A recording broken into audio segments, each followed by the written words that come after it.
You catch me in Amsterdam, the place of good times, chill vibes, but also a place that has a very famous house, which is just behind me here. It was the hometown of Anne Frank. Now, for lack of description to best describe Anne Frank, I'm going to share a recording of Karl Pilkington telling us what he knows of Anne as he gets questioned on why her diary got famous. That's all I know about Anne is there's no point pretending that I know stuff. Yeah. Right, Well, tell us everything you know about Anne Frank. she was in a cupboard. Yeah, what else? If she didn't do that, I wouldn't know about her, seriously.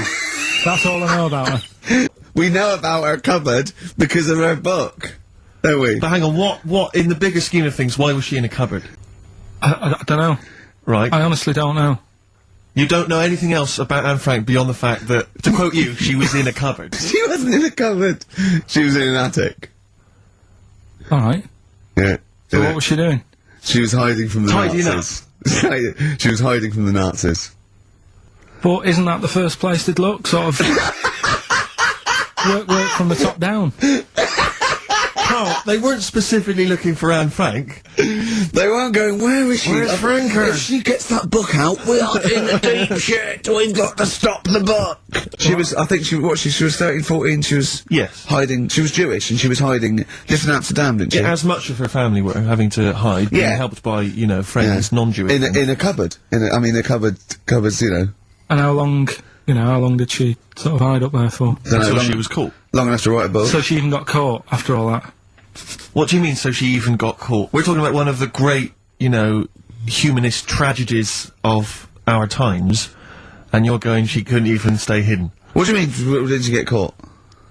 No, I'm just saying, like, you know, it's not a great tip then, is it? Do you know what I mean? She didn't do it well. She didn't hide until they escaped it. She Her got diaries caught. are not a manual on how to hide from people. It's not how to win at I don't know anything about her, and we might be going down some ground that's a bit dodgy. Naivety, though, is within us all, because we don't know everything about the world, but that's where I think the importance of learning is what we can take away from this particular clip with Karl in it. Now, it's okay to not know everything. Heck, we would even look even more ridiculous if we pretended to know it all, but that's where I think learning plays a really important part. You see, Ricky Gervais and Stephen Merchant used Karl's lack of knowledge to get the best out of someone with their answers to questions that he clearly didn't really know. But his common sense played heavily in his confidence with some of his answers, and sometimes confidence in ourselves can play a massive role in the next step of life. And when we don't have the answers, our confidence within ourselves can shine brighter than that of knowing what the real answer could be. I mean, Karl does have a point about playing along with quiz shows on TV by sticking with one answer, knowing that eventually the question that fits it will pop up. Egg! But that's what life is all about. We aren't going to know all that there is about life, but when we are open to learning new things and having the confidence to look stupid by asking questions, we open up our horizons to getting the information that we lack, and that allows us to not just accept what we are told to believe. It's monkey news that's springing to mind here, but then we have the real potential to grow from our own naivety. With Steve's approach to telling Karl to question things instead of just believing that everything were true, we too can take that as solid advice to grow from. With Ricky's outlook on finding all the facts before we believe what we are told about anything, we can use that to do our own investigations on things that don't quite seem right to us. And with Karl's common sense, you'll get to take on board the importance of learning through any means that you can, all the while holding your own confidence to question different thoughts and to use your newly found information to create new perspectives on something that you once were oblivious to.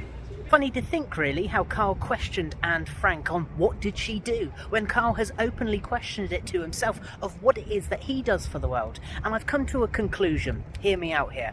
Karl fails to sometimes see his own purpose, but he's been a voice of reason. He's a lovable character within his own right, and he's brought joy to hundreds of thousands of people as well, all around the globe. And for that, I think, well, we all love him, don't we? And Karl, in my eyes, is a national treasure, and I, for one, am thankful that we have the pleasure knowing that we get to exist at the same time as the legend that is Karl Pilkington. Look at this, even in Amsterdam, the main man's made it. Brilliant. Anyway, if you got anything from this, be sure to like and subscribe so you don't miss out on more content around these three boys, as well as many other videos over on the channel. So thanks very much for watching, and hopefully catch you on the channel very, very soon. Cheers.